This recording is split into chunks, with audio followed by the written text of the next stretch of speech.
You will notice this last column over here saying pipelined and no. Okay. We will look into that later. We will get to that later when we are talking about optimizations. Right now I want to focus on the process itself of synthesis. Okay. One further thing you can do is, now in the top right hand corner when you are using Vivado HLS, you will see that there is this block called analysis, which gives you a more interesting picture of what is going on, right. Essentially what it is saying is, I have my top level FFT module, it contains the FFT0 module, right. But if I look at the FFT module itself, this thing on the right, this is sort of like a Gantt chart, right. This is sort of the scheduling chart that we use, and in fact this is precisely how the Vivado HLS is going about doing its work. But you will notice that on the top, the numbers that you have are 0, 1, 2, 3, 4, everything seems to be finishing within 12 cycles. So that is the point. These are not clock cycles, these are so called control steps. The idea is that one control step may correspond to multiple clock cycles, but from the point of view of the top level scheduler, I can just group everything together into one control step, right, and say that, okay, if one control step takes 20 clock cycles, that is fine. I will still, for the purpose of scheduling, all that I care about is I give it a start signal, wait 20 clock cycles, wait for the done signal. Okay. During that time I can essentially consider it as one control step where only this function is operating, or I can try and put something else that runs in parallel with this function. Okay. So effectively what we have is, we can think of this as 12 control steps. Now why 12 control steps? Couldn't each of these FFT zeros have been combined as one? That is different. So just to be very clear, some of these things, understanding exactly what the analysis view is telling you is not easy, and I have trouble with it quite a lot of the time, right. Broadly these are the ideas that are being used over here, but exactly why it is giving you a specific number, why so many control steps, why not this other number of control steps, those things change because of the way the compiler has interpreted some parts of your code.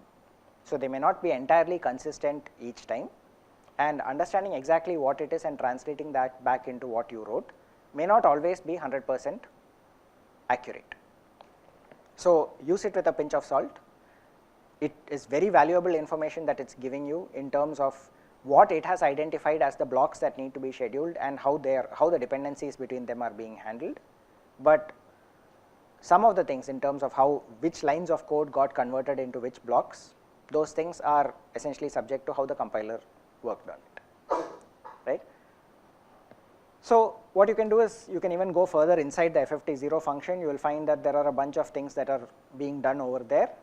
There are a lot of variables that are just called temp, temp1, temp2, temp underscore s, etc. It is hard to really understand what is going on over there, except that to a large extent this block out here, which tells you the line number and the source file fft.cpp, line number 33, right. So if I go back to fft.cpp and look at line number 33, it tells me that there is an if condition, a comparison being done over here, right. So if I go back to my schedule viewer and look at that particular operation, line 33, you can see that this is most likely the computation that corresponds to checking whether something is less than something else, right. So how do you do a comparison? You basically, one way of doing it is you do a minus b and check whether the result is negative, right, check the MSB of the result. So some computation, an addition equivalent is being done for that. This line number translation essentially tells you that that is what it corresponded to. You can go inside the FFT loop, and this also tells you, things like this, the I, it is a multiplexer, there is something which is doing the exit condition, a comparison to decide how many times it needs to run, right. But you can already see that what has happened is the number of control steps used inside the FFT label 1 is, that itself is something like 5 control steps, right. So the FFT0 in other words is using 5 control steps when I go deeper into it. At the top level it showed that it was only using less than that. So any one FFT module was only taking 2 control steps. Okay. So the idea of a control step, what is defined as a control step, is specific to each function that is being synthesized.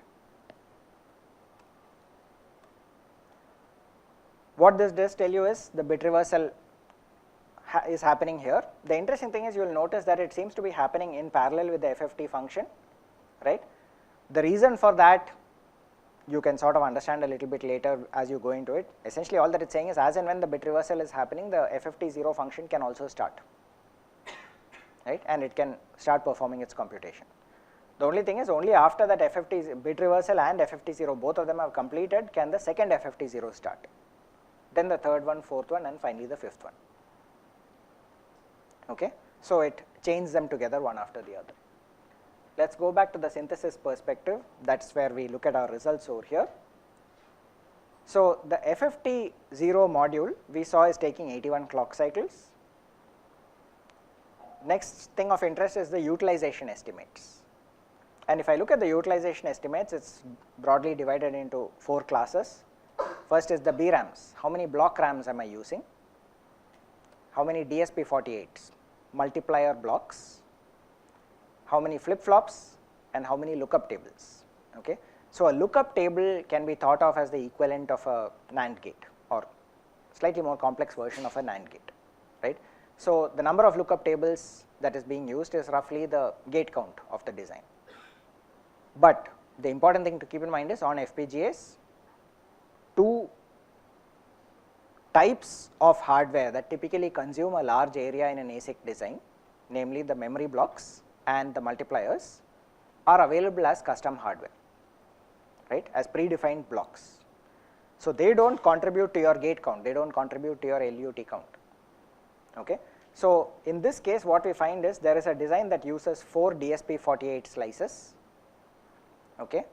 Why does it use 4? You will have to think a bit further about that and try and understand what exactly is going on over there, right. Incidentally, it also does not use any block RAMs at all. So this particular design, at least the way that I have written it, does not require any temporary storage. It is able to take the data coming in and rearrange it entirely using the flip-flops, which it will use as registers. So it is not that it is not storing anything anywhere, but it is able to do everything it needs just using flip-flops. Okay. And finally this is the resource usage. So 0 block RAMs, 4 DSP48 slices, 494 flip-flops, 799 lookup tables. Like I said, after synthesis and after the actual implementation, the number of flip-flops and lookup tables usually comes down by about 10-20% easily. Number of DSP48 slices and the number of block RAMs is unlikely to come down unless there has been some massive optimization where it was able to replace a block RAM using some flip-flops or something of that sort, which is relatively rare. So usually these numbers are more consistent. Okay. All right. You can actually go a bit further into that and look at detail. It will actually tell you instance by instance. Over here there are no sub instances of the FFT0. Where is the DSP48 being used? It tells you exactly where it is being used. It is the expression I0 plus I1 star I2 and I0 minus I1 star I2. You know, all of those computations, it tells you exactly where the multiplications are being used. Memory blocks, there aren't any, but they are, so you will see that the BRAMs are 0, but there are a few flip-flops that are used as memory blocks, storage. FIFO is something that we will be using a lot more moving forward, but for now there are no FIFOs in this. Essentially, remember the concept of the Khan process networks. In general, if you are trying to create modules that are going to communicate with each other, the best way to do it is using FIFOs, right. So in general, for more complex designs, we will be having a lot of FIFOs in our design, but right now this is a very trivial block without any optimizations, so there are no FIFOs over there, etc. So I am not going to go further into this. Let us take a step back, look at the top level synthesis results, right. So you will see that what I did was, this is the top level synthesis result, and when I open the group FFT, that basically opens up the second level synthesis result, right. So it is a subset of that. So going back to the top level, the utilization estimates at the top level you will see are whatever was used inside the submodule plus something extra. So the number of flip-flops used in the submodule was around 400 and something. At the top level it is 850. The number of lookup tables inside the FFT0 module was 799, now it is 1500. Why is that? Because along with the FFT block itself, there is also some bit reversal to be done, there is some other state logic just to determine when the system starts, how it iterates through the states, how to keep track of which stage is operational, all that other stuff basically adds logic, and finally ends up using up somewhere around 1500 lookup tables.